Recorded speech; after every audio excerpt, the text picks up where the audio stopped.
بسم اللہ الرحمن الرحیم۔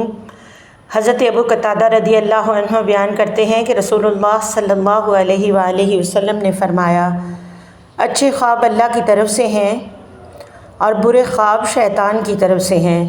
جب تم میں سے کوئی پسندیدہ چیز دیکھے تو وہ اس کا اظہار اسی سے کرے جسے وہ پسند کرتا ہے، اور اگر کوئی ناپسندیدہ خواب دیکھے تو وہ اس کے شر سے اور شیطان کے شر سے اللہ کی پناہ طلب کرے اور 3 بار اپنی بائیں جانب تھتکارے اور اس کے متعلق کسی سے بات نہ کرے، اس طرح وہ اس کے لیے مضر نہیں ہوگا۔ متفق علیہ۔